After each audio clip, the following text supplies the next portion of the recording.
Contohnya begini, Anda beli sayur katakanlah ya, sayur dengan berbagai macam warna ya.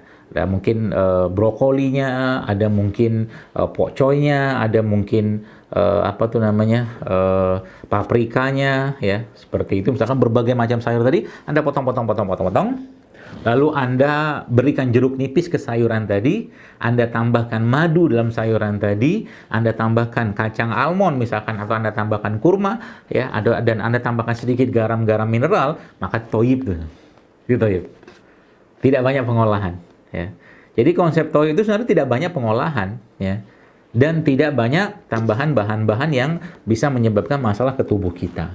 Jadi kalau kita bahas tadi misalkan nasi goreng tadi ya banyak sebenarnya masalahnya gitu loh. Kalau apalagi itu kita teruskan kepada fast food, lebih banyak lagi urusannya. Sekarang Bapak Ibu, Anda pergi nanti coba iseng, nggak iseng lah. Pergilah ke supermarket, belilah roti-roti yang banyak di supermarket sekarang. Ya. Lalu Anda lihat ingredientnya. Roti sejatinya isinya cuma apa? Tepung, gula, mentega, garam lah katakan, sama sedikit ragi. 4 bahannya aja kurang lebih. Tapi kalau Anda lihat di situ ada pengembang kalsium propionat, ada ini, ada, jadi isi dari satu roti itu sekalian ya, atau mungkin ingredient itu panjangnya minta ampun, hampir memenuhi seperempat mungkin dari label di belakang itu. Ya, itu kalau nggak usah dibahas itu toib atau tidak, ya. Udah jelas-jelas itu sangat tidak toib sebenarnya. Bolehkah dimakan? Ya kembali ke masing-masing. Halal nggak dia? Halal. Belinya dari duit yang halal, ya rezeki yang halal. Tapi masalahnya adalah tidak toib. Jadi orang yang tiap hari misalkan pagi, siang, malam makan nasi goreng, nasi uduk boleh nggak? Boleh. Tidak masalah nasi uduk. Tapi kalau tiap hari makan nasi uduk, masalah ya. Kenapa? Gulanya, lemaknya, segala macam. Ya, apalagi kita zaman sekarang, kebanyakan dari manusia zaman sekarang ya tidak banyak aktivitas fisik. Jalan kurang, olahraga kurang, puasa kurang, sayur kurang, buah kurang, minum kurang, ngarepin apa coba kalau mau sehat? Udah yang dimakan juga nggak sehat, berlebihan pula. Itu loh. Anda yang lagi rapat, coba lihat camilannya apa. Kue-kue kan? Kebanyakan kan kue-kue. Kue-kue dari apa? Tepung lagi. Tepung isinya apa? Atau kadang cake-cake yang segala macam itu. Tepung ada lagi di situ, ada gula lagi, ada mentega lagi, segala macam. Tiap hari tubuh kita terbebani dengan makanan-makanan tadi. Ya.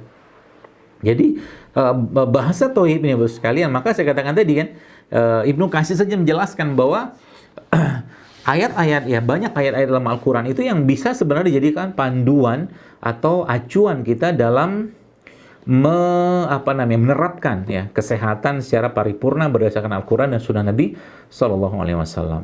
Dan mudah sebenarnya, murah. Nah, jadi sekarang kalau mulai Anda memahami ini, nah di postingan saya di Instagram juga banyak kok. Itu ibu-ibu sekalian bisa lihat di sana insya Allah. Di situ sudah saya jelaskan semua, dan banyak sekali. Di YouTube juga banyak, di channel Dr. Zailul Akbar Official ini banyak sekali bahasan-bahasan tentang itu ya. Sehingga nanti kata kuncinya kalau mau sehat itu tadi jelas halal yang pertama, wajib itu hukumnya ya, nggak ada tawar-menawar. Yang kedua, toyib, baik ya. Baik itu maksudnya gimana? Ya tadi tidak banyak pengolahan ya, langsung dari sumbernya. Jadi seperti misalkan kalau bisa ya, misalkan Anda punya kebun sayur sendiri, petik dari kebun tadi langsung dimasak, itu yang terbaik. Tapi kalau sudah diolah, dimasak berulang-ulang, sebenarnya udah nggak toyib lagi.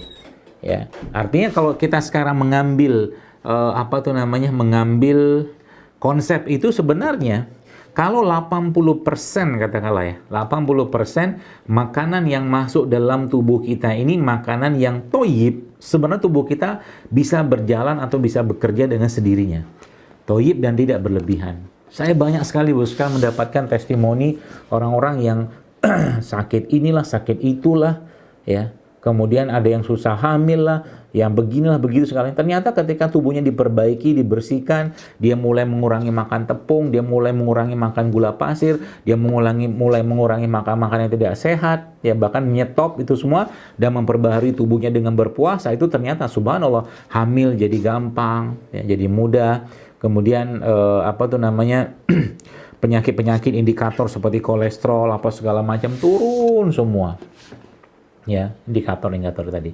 Jadi subhanallah ya, hal-hal seperti ini simple tapi ya sangat bermakna kalau boleh saya katakan, yang itu sebenarnya panduan dari Al-Qur'an dan petunjuk Nabi kita Shallallahu alaihi wasallam ya. Nah, jadi misalkan kita bahas tentang, misalkan saya kasih contoh aja ya, misalkan jeruk ya. Jeruk kalau Anda mau minum jeruk ya bukan minum jus jeruk ya, dalam kemasan yang sudah fabrikasi. Ya mungkin oke lah sekali-sekali, tapi saya pribadi memang jarang sekali minum-minum begituan. Kalau saya mau minum jeruk, seperti tadi sebelum ke sini saya di rumah punya stok buah banyak banget, jadi kadang-kadang satu kotak gitu buah jeruk gitu kan. Itu kalau saya mau minum jeruk ya saya buka, saya peres, ya udah saya minum gitu kan, bukan jeruk-jeruk dalam kemasan, apalagi sirup-sirupan gitu kan, yang isinya sebagian besar air dan gula. Ya, kalau sudah kayak begitu, udah bukan nggak toyib lagi, tapi cenderung bisa merusak tubuh kita. Membahas tentang gula saja, Bapak sekalian, ada lebih dari 90 penyakit yang bisa disebabkan atau dipicu oleh berlebihannya gula dalam tubuh kita. Perempuan-perempuan kayak zaman sekarang, mensnya berlebihan atau bermasalah.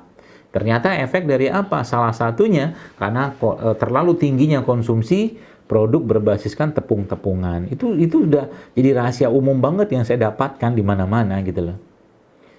Jadi kalau kita dan itu masalahnya bukan cuma masalah sekarang. Masalah sekarang kalau Bapak Ibu sekalian punya anak gadis ya, atau punya anak lanang lah, anak cowok gitu ya. Dan anak gadis atau anak lanang tadi hari-harinya sebagian besar isi makanannya adalah makanan tidak baik, makanan tidak sehat, dan makanan yang cenderung harmful atau berbahaya untuk tubuhnya, maka Anda sedang mempersiapkan gen yang bermasalah dalam tubuhnya. Waliyahzubillah. Karena makanan yang kita makan akan menjadi bagian dari gen. Ya, yang sekarang dikenal sebagai epigenetik, ilmu tentang bagaimana genetika itu diturunkan juga dari apa yang dimakan konsumsi oleh seseorang, atau nutri epigenomik, seperti itulah. Jadi hati-hati Bu sekalian, sehingga tugas kita sebagai orang tua mungkin ya dalam hal ini ya memberikan contoh kepada anak-anak, ya menyiapkan sarana prasarana untuk itu gitu kan. Ya. Contoh mungkin adab-adab dalam hal makanan mulai diajarkan kepada anak-anak. Lihat anak-anak makan berdiri larang. La ta'kulu qa'iman kata Rasulullah. Jangan makan sambil berdiri. Jangan makan pakai tangan kiri. Hal-hal sederhana. Karena itu mengurangi atau menghilangkan keberkahan dari makanan. Ya. Di mungkin lemari makan Anda atau lemari es Anda, ya mungkin lebih diperbanyak lagi makanan-makanan sehat ya. Buah-buahan, sayur-sayuran gitu kan. Atau lemari makan ya sudah mulai dikurangi, di stop itu makanan-makanan yang tidak baik. Jadi kenapa? Kasihan Bu Pak anak-anak itu. Ya, saya salah satu indikator ketidaksehatan generasi ini khususnya wanita, ya itu salah satu dugaan saya, dan kemungkinan besar dugaan ini benar adalah terlalu cepatnya usia menstruasi anak-anak perempuan. Ibu-ibu yang sekarang umurnya 40 tahun ya. Coba Anda lihat dulu Anda menstruasi umur berapa? Rata-rata kelas 1, kelas 2 SMP loh. Atau ada yang bahkan kelas 3. Tapi sekarang coba lihat anak-anak perempuan. Ada yang kelas 3 SD sudah mens. Betul nggak? Kenapa bisa seperti itu? Coba cek makanannya. Coba cek apa yang Anda kasih ke mereka. Penuh gula, makanan-makanan kalori tinggi, miskin serat, penuh tepung segala macam. Anak-anak misalkan Anda yang ya kalau saya sih enggak lah ya, enggak rayain ulang tahun segala macam tuh enggak. Tapi kalau yang masih merayakan ulang tahun kadang-kadang udah ngajakin makan anaknya ke fast food, ngundang orang lagi. Bayangkan udah kita ngasih makan yang enggak sehat ke anak sendiri, ngajak orang lain lagi coba. Ya, subhanallah ya. Jadi itulah generasi kita zaman sekarang. Dan Anda perlu pahami Bapak Ibu sekalian bahwa makanan itu akan mempengaruhi tabiat atau akan menjadikan tabiat seseorang, ya. Dan itu sudah ada risetnya. Saya tadi barusan baca juga, itu ternyata makanan itu mempengaruhi atau bisa membentuk perilaku loh. Bisa membentuk perilaku, jangan sembarangan.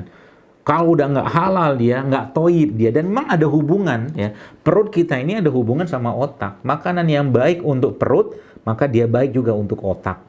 Istilahnya kalau mungkin di kita tuh good food is good mood. Ya, good food is good food itu ya toib, ya toib. Ya. Jadi jangan sembarangan bahas tentang ini. Dan Bapak sekalian, Masya Allah ya, ini hubungannya nanti dengan ibadah. Makanan yang tidak halal, makanan yang tidak baik ya, sangat berpotensi untuk bisa ditolak ya, ibadah seseorang tadi. Orang yang misalkan sholatnya tidak ikhlas mungkin, itu nggak diterima. Sekarang salat ibadah itu kan dua. Yang pertama ikhlas, yang kedua mengikuti contoh Nabi SAW. Jadi makanan itu menjadi salah satu posan pentingnya. Makanya kalau Anda lihat dalam Al-Quran, wa kulu washrabu wala tusrifu wala tattabi'u khutuwati syaitan, kata Allah, innahu lakum aduwwun. Makan minum silakan, jangan berlebihan, dan ingatlah ya, ada musuhmu yaitu syaitan yang nyata buatmu. Jadi setelah urusan makan minum itu Allah sambungkan ayat tadi dengan kalimat syaitan. Coba, makanya ulama menyebutkan dalam piring kita itu ada syaitannya. Ketika orang makan tanpa bismillah, ya sudah makan sama syaitan. Kata Nabi kan begitu. Ketika orang makan dengan tangan kiri, ya udah makanan sama syaitan. Begitulah pesan Nabi SAW. Jadi hati-hati, dan semoga Allah jauhkan kita dari rezeki harta yang tidak halal ya.